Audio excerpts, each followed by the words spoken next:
What if I told you that most people that look at a cholesterol panel are looking at the wrong numbers, or at least they're not looking at the whole story? Why? Because cardiovascular disease isn't just about your total cholesterol. It's about your particles, about inflammation, metabolism, genetics, and how your heart is responding underneath the hood. Today, I want to walk you through the key biomarkers that will help predict cardiovascular risk, what those biomarkers mean, and why they matter. Also, what are the target ranges that you want to know?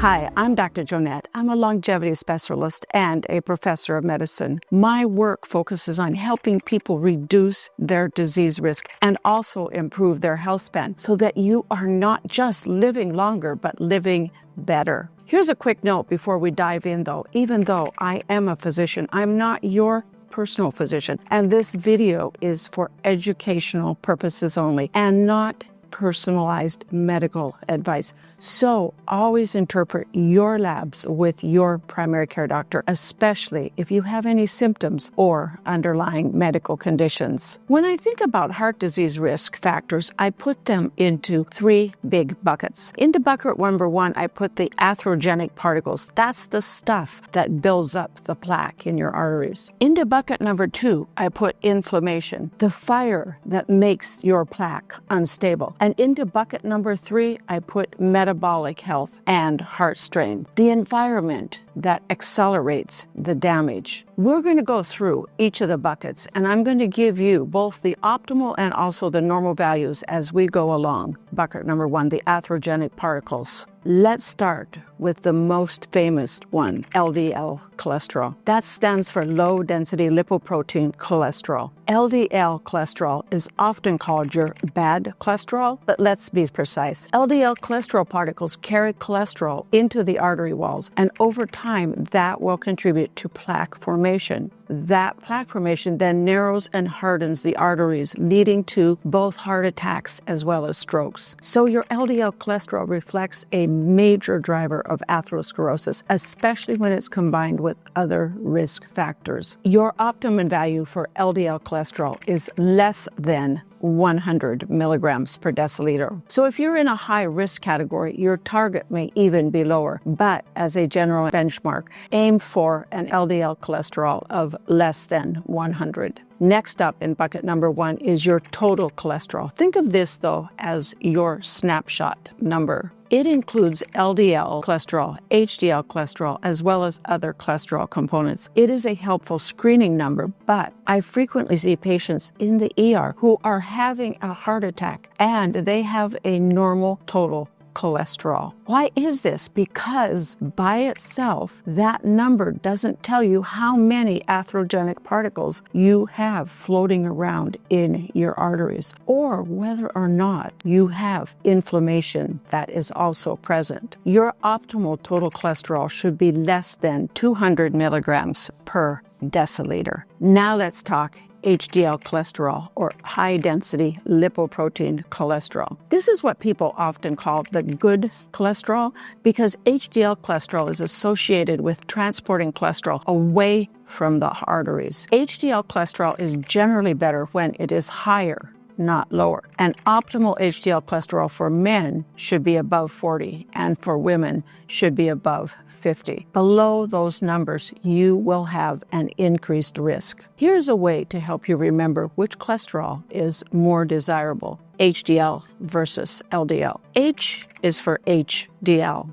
and a happy heart. Next up, triglycerides. Triglycerides are a type of fat in the blood, and when they're elevated, it often signals things like insulin resistance and metabolic syndrome. You could think of it as a marker for a lifestyle that will push your body towards fat storage and also inflammation. High triglycerides are tied to both cardiovascular risk and, when they're very high, also increase your risk of pancreatitis. Triglycerides, the optimal range should be less than 150 milligrams per deciliter. Now we're getting into one of my favorites, ApoB. Most people don't understand ApoB or have even heard of it. and many doctors also don't test for it. ApoB stands for apolipoprotein B, and it is what reflects the number of atherogenic particles in your blood. Why does that matter? It is the number of particles that will determine how many chances those particles have to hit and then enter your artery's wall. You can have a normal LDL cholesterol, but a high ApoB. That means that you still have a high particle burden. ApoB optimal level should be less than 90 milligrams per deciliter. And the last particle in our bucket number 1 is lipoprotein little a, or LP little a. This one is big because it is largely genetic. You can do everything right, but still have an elevated lipoprotein little a. Lipoprotein little a is an atherogenic particle that is associated with higher risk of coronary artery disease and also aortic valve stenosis in some people. This is a know your number marker because it helps explain family history risk that doesn't show up on your standard blood tests. Lipoprotein little a is optimal when it's less than 90, but here's the caveat. Check your lab's units because some labs report the lipoprotein little a in milligrams per deciliter and others report it in micromoles per liter. These are not interchangeable, so always double check your lab report and also confer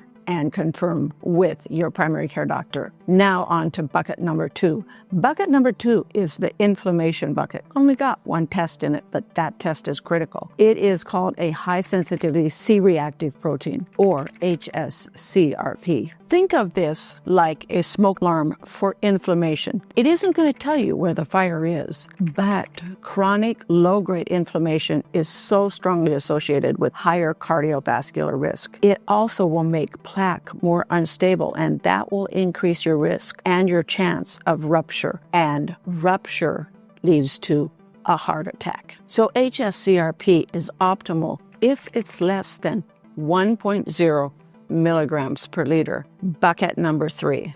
This is the bucket for glucose markers and heart strain. First up is your fasting glucose. Fasting glucose shows your baseline blood sugar control. When it starts rising, even if you don't have diabetes, it often signals that you are now developing insulin resistance. And insulin resistance is a big driver of cardiovascular disease. So your fasting normal blood glucose should be optimal at 70 to 99 milligrams per deciliter. And next in this bucket is hemoglobin A1C. Hemoglobin A1C reflects your average blood sugar over the past 2 or 3 months. This is powerful because it gives you the big picture. Hemoglobin A1C is normal when it's less than 5.7%. And next up is homocysteine. Elevated homocysteine levels have been linked to vascular damage as well as increased cardiovascular risk. But here's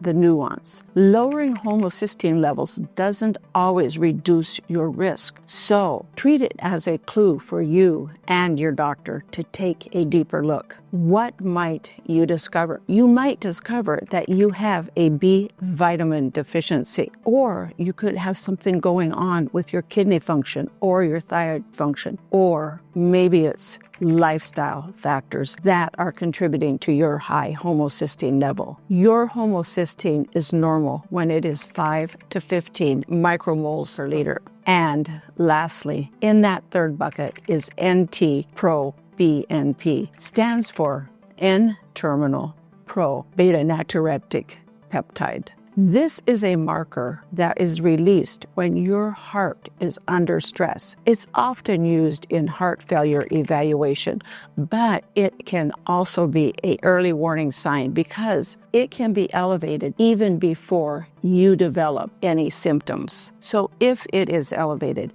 don't ignore it. It needs to be looked at in context of your symptoms, your blood pressure, your heart rhythm, and also you may need some imaging because it means that your heart may be working harder than it should. So NT-proBNP should be less than 125 if you're under the age of 75 years old. If you found this helpful so far, take a second to like this video and also subscribe. Thank you also for sharing it with someone who keeps getting their labs done but still feels confused about what they mean. Now, if you want some deeper guidance on longevity-focused health strategies, visit my website at growwithdrjoanette.com. Let's look at how we can put all of this information together. Here's the key. Don't look at those numbers in isolation. Look at the patterns. If your HDL is high and your ApoB is also high, that is a strong signal of high particle burden. If your triglycerides are high, but your HDL is low, that often points to insulin resistance and increased risk of developing metabolic syndrome. Now, if your high sensitivity CRP is elevated, that tells me that you have inflammation present in your body, and that should make you want to get curious. Ask why. Is it my sleep? Did I gain some weight? Do I have an infection? Maybe I have gum disease or some autoimmune issues. If your lipoprotein (a) is high, that is likely an increased hereditary risk and a good reason to get really proactive about everything else. If your NT-proBNP is high, that is a sign your heart may be under strain and it needs an evaluation. So here's your big takeaway. Cardiovascular risk is measurable, and in many cases, it is also modifiable, especially when you understand what your labs are actually telling you. So if you want more videos that will translate medical science into practical longevity strategies, make sure that you subscribe. And if you want to dive deeper into resources or work with me, go to my website, growwithdrjoanette.com. I'm Dr. Joanette. Thank you for watching. I'll see you in the next video.